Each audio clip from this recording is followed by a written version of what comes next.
the Anima base model is already here. Well, that was fast.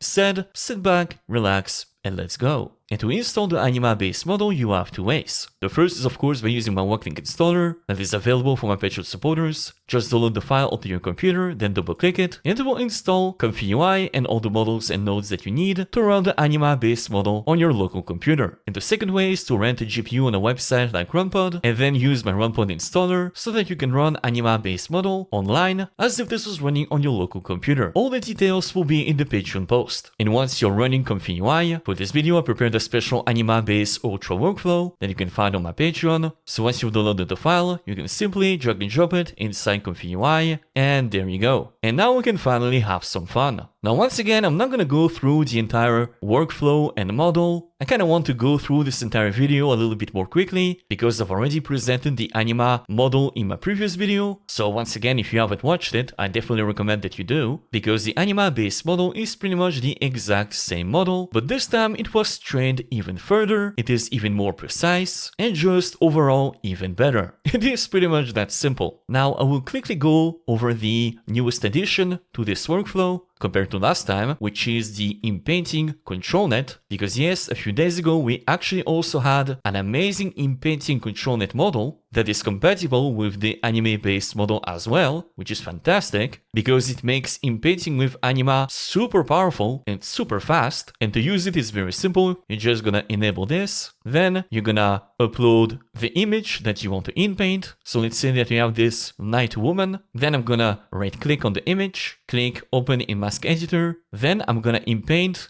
the area that I want to inpaint, that I want to modify. There you go. Let's say that I want to add a shield. I'm simply gonna inpaint this area right here. Then I'm gonna click save. Then in my prompt, I will simply input something like a shield with a star on it. So very simple. For now, I'm just gonna disable the inpainting upscaler. And now, if I actually click run, you will see how fast this entire inpainting actually goes.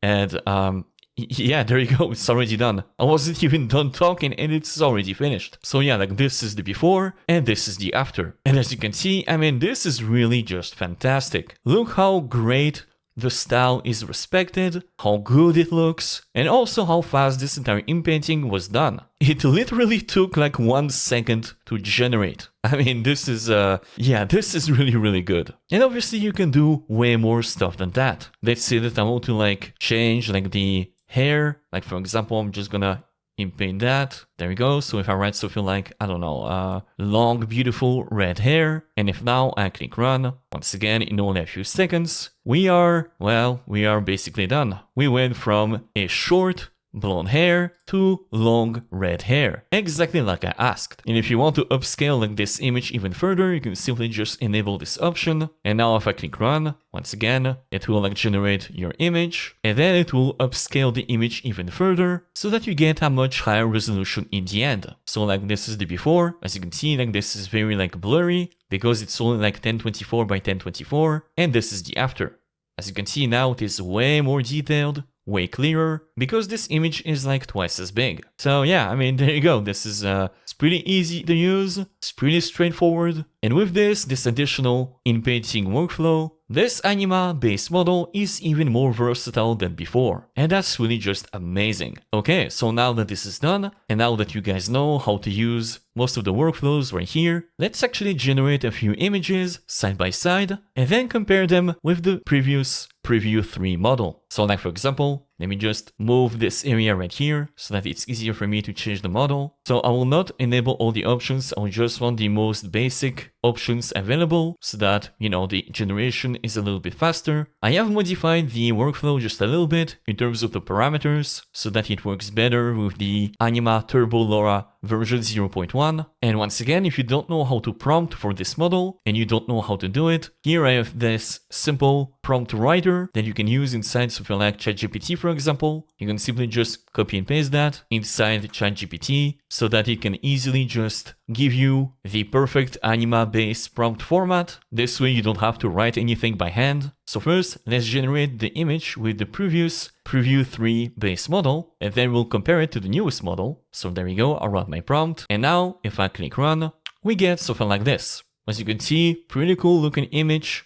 Nothing exceptional, nothing bad, it looks pretty okay, it does follow the prompt very well, it is exactly what I asked for. Once again, we are basically using nothing but the base model, except the Turbo LoRa, so we're not using any other LoRa's to make it better, to make it more interesting or more diverse. This is basically the raw output image from the model. And now if I compare it to the base model, the newest model, with the same exact prompt and parameters, we get something like this. As you can see, there is a huge jump in quality between the two images. The image is basically just more precise, more detailed, more clear, even more dynamic, while still following the prompt very well. So like this is the before, and this is the after. As you can see, yes, there is indeed a huge difference. Okay, so if I try another prompt, like this for example, with the Preview 3 model, it gives me something like this, which, you know, looks pretty good, very cool style, and if I use the same exact parameters with the Anima base model, we get something like this. So as you can see, there is a big difference in quality and style between the two images, like this is the Preview 3, and this is the new Anima base model. Now which one you prefer, it's kinda up to you. I guess it all depends on the style that you are looking for. This one kinda feels like more of a manhwa, like a Korean style manga, whereas this one is maybe more Japanese or Western, something like that. So once again, it's kinda up to you which one you prefer, but I think I do prefer the composition and style of the base model compared to the previous one. But once again, it's really just a question of opinion. Okay, so next, if I try with this prompt right here, with the previous Preview 3 model, we get something like this. A pretty cool, like 90s or 80s style anime, which looks pretty good. Although the background for some reason is kinda, you know, looks like a photo. So I'm not sure about that. But now if I use the new base model with the same prompt and parameters, we get something like that. And as you can see, now this is definitely way better. This is way closer to that 80s, 90s anime art style with a much better background, with way more details, especially compared to the previous model. So like this is the before and this is the after. So yeah, I mean, in my opinion, there is absolutely no shot, there is absolutely no comparison. The new base model is definitely way better. Okay, so next prompt, with the previous Preview 3 model, like an anime soccer player. Unfortunately, for some reason, we kinda get like this, like double, triple leg situation, so it doesn't look as good unfortunately, but I'm sure that with a different seed it will be a little bit better. However, with the new base model, with the same exact parameters and prompt, we get something like this, which is, I mean, yeah, this is, once again, there is really absolutely no comparison. The Anima base model is much better than the previous Preview model, as you can see right here. Really a huge difference. So once again, the base model is definitely way better. More dynamic, more beautiful, and once again, way more detailed. Okay, so next prompt, once again, with the previous Preview 3 model, we get something like this, which looks really good. Really a beautiful image, very clean line art, very clean picture, really nothing bad to say. Once again, we even have like the camera functions on the sides, so it looks really good. And then, with the same parameters, the base model looks something like this.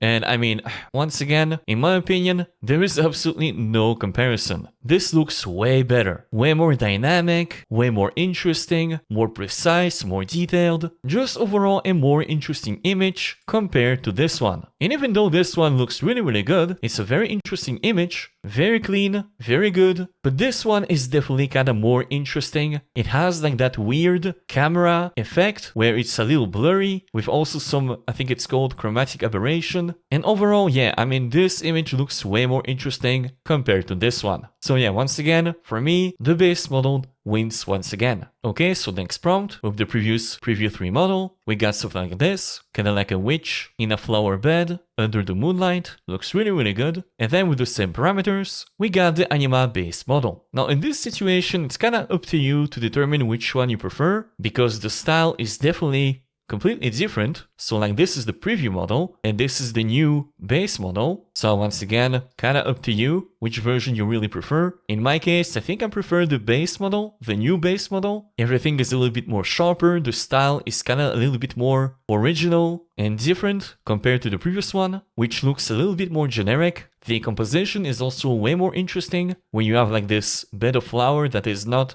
like completely straight, but like on a curve, whereas this one is way flatter and kinda a little bit more boring. The colors also pop way more with the base model compared to the previous model, which is actually something that we've seen throughout the comparison. Colors with the base model are more pronounced, they pop a little bit more compared to the previous model. So yeah, once again, in this comparison, in this case, once again, I prefer the base model compared to the preview model. Okay, so next prompt. So once again, with the previous preview model, we got something like this, kind of like a tiny mage against a forest god. That looks pretty good, pretty simple. And once again, the same parameters with the new base model. And yeah, I mean, once again, feels like I'm kind of repeating myself. For me, the base model is definitely better, more interesting compared to the previous preview model, with better colors, better composition, more details, and overall just a way more interesting image compared to the previous model. It's really when you start comparing the models side by side that you see the huge difference in quality. So yeah, hence why this exercise is actually very, very interesting. Okay, we're gonna do like a few more because I think that you get the point by now. Okay, so next prompt, with the previous model, we got something like this. And with the new model, we get something like this. So this is the before and this is the after. Once again,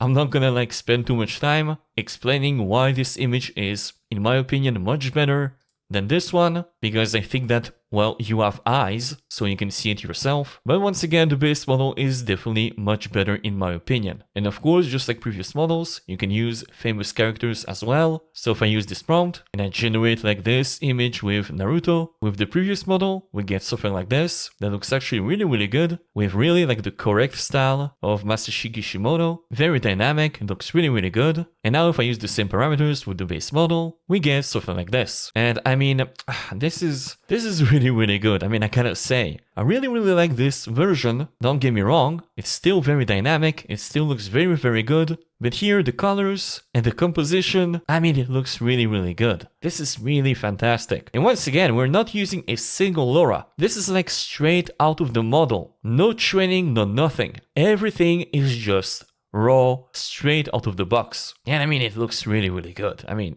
god damn. And yeah, I mean, the fact that you can generate images like that without any LoRa's, without any training, is really just incredible. However, speaking of LoRa training, if you do want to train a LoRa with this Anima base model, well, guess what? Just like the previous Anima model, you can. And I gotta say, I think that the LoRa training for this model is not only even better, more precise, but also way faster. So in my previous Anima video, I showcased the Anima LoRa trainer, which is a super easy to use Anima trainer that you can run locally or on RunPod, and where you only need 6GB of VRAM to train an Anima LoRa. And basically most of my LoRas are trained within 30 minutes. That's right, the training is actually really, really fast. And unfortunately, as of right now, the current GitHub repository does not allow you to select the Anima base model. You can only train the previous preview model, but don't worry, I got you covered. If you already have a previous installation of the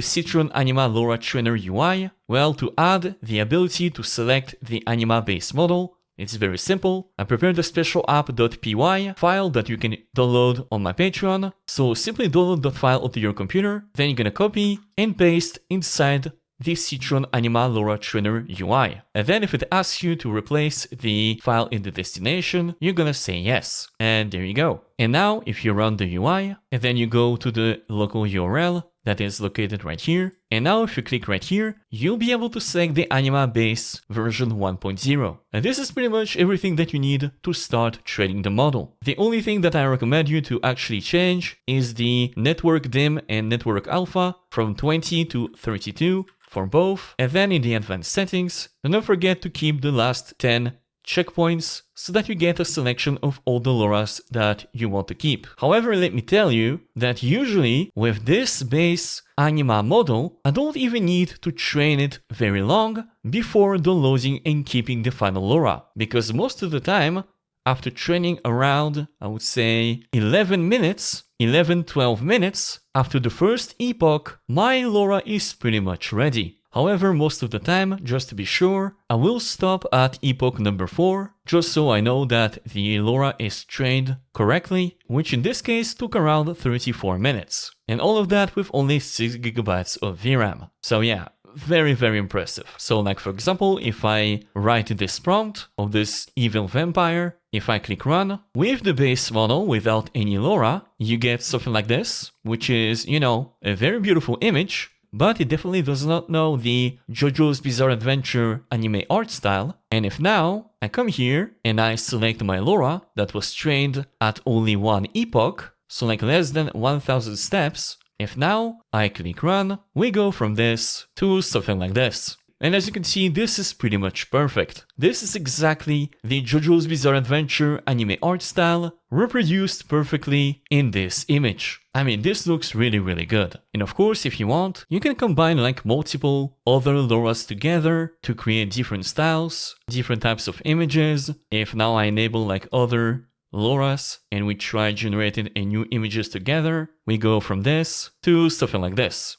And yeah, I mean, this looks really, really good. This looks fantastic. Definitely a completely different style from the one that we just had. And by mixing a few LoRAs together, we can get results like these. And if you want more of that JoJo's Bizarre Adventure style back into the image, we can use a more trained, more powerful LoRA instead. So we go from this to something like this. So once again, it's kinda up to you to kinda play around with the values, with the LoRAs, trying to mix and match everything together to get the results that you want. But basically, TLDR, the new Anima base model is simply the best and more versatile anime AI model right now. Everything that you can think of can be done. So yeah, there you go. This has been the new Anima base model. The final release of the super powerful 2 billion parameter anime AI model that is extremely versatile, super easy to use, super easy to train, and when used in combination with my workflow, can really allow you to generate any images that you want. This model is really just incredible. So if you were waiting for that final base model to be released so that you can start playing with it, well, now is the time. So definitely try this out yourself and have some fun. And there you have it, folks. Thank you guys so much for watching. Don't forget to subscribe and smash the like button for the YouTube algorithm. Thank you also so much to my Patreon supporters for supporting my videos. You guys are absolutely awesome. You people are the reason why I'm able to make these videos, so thank you so much. And I'll see you guys next time. Bye bye.